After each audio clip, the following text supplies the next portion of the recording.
রহমতের নবীজি খেজুরের বাগানের পাশ দিয়ে নবীজি হেঁটে যাচ্ছেন মদিনায়।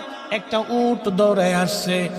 উট এসে আল্লাহর হাবিবের কদম মোবারকের সামনে পড়ে মাথা নিচু করে নবীজির কদমের মধ্যে মুখ লাগায় কাঁদতেছে। উটের জবান খুলে গেল।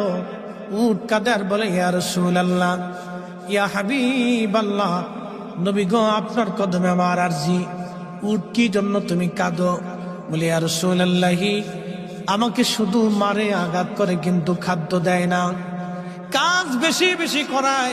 এমন সময় পিছে পিছে ওই মদিনার সেই উটের মালিক দৌড়ায় আসছে। আল্লাহর নবী বললেন, ও উটের মালিক, তুমি কি উটের মালিক? বলে, হ্যাঁ ইয়া রাসূলুল্লাহ। তুমি কি তাকে খাবার কম দাও, কাজ বেশি করাও এবং মাঝে মধ্যে তারে পিঠাও? বলে, ইয়া রাসূলুল্লাহ, কি করে আপনি জানলেন? বলে, উট এসে তোমার বিরুদ্ধে আমার কাছে অভিযোগ পেশ করেছে। একবার জোরে বলা যাবে কি আল্লাহু আকবার? বিশ্ববিখ্যাত আল্লাহর একজন ওলি ছিলেন, তার নাম হযরত মালিক ইবনে দিনার আল ইরাকি আল বসরি রাহমাতুল্লাহ আলাইহি। হযরত মালিক ইবনে দিনার তিনি প্রত্যেক বছরে মক্কায় হজ করার জন্য ইরাকের বসরা থেকে আসতেন। এক বছর তিনি হজে আসলেন, হজ শেষ করলেন।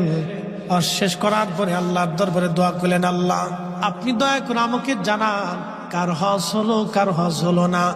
আপনি দয়া করে আমাকে একটু জানান আল্লাহ।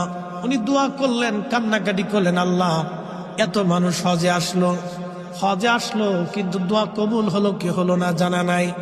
আল্লাহ রাব্বুল আলামিন রাত্রিবেলা হযরত মালিক ইবনে দিনারকে স্বপ্ন দেখাইলেন, মালিক রে, সবার হজ আমি আল্লাহ কবুল করেছি, সবার জীবনের গুনাহ আমি আল্লাহ মাফ করে দিয়েছি, কিন্তু একজন মানুষের দোয়া এবং একজন মানুষের হজ আমি আল্লাহ কবুল করি নাই, এবং একজন মানুষকে আমি আল্লাহ ক্ষমা করি নাই।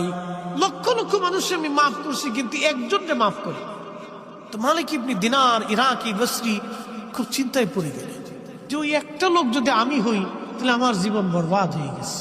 ওলিরা তো সবসময় আল্লাহকে খুশি করার জন্য নিয়োজিত থাকে। একসাথে বলবেন আল্লাহু আকবার। ওলিরা কাকে সন্তুষ্ট করতেন? আল্লাহকে, রসুল। ওলিদের কাজই ছিল আল্লাহ তার রসুলকে খুশি করা। কত পদ্ধতি দিয়ে তারা আল্লাহকে খুশি করে, যত পদ্ধতি ছিল সব পদ্ধতি দিয়ে তারা আল্লাহ এবং তার রসুলকে খুশি করতেন। সবসময় তাদের কাজ ছিল আল্লাহ তার রসুলকে খুশি করা। আর আমরা হয়েছি ব্যতিক্রম, আমাদের কাজ হলো খালি শয়তানকে খুশি করা।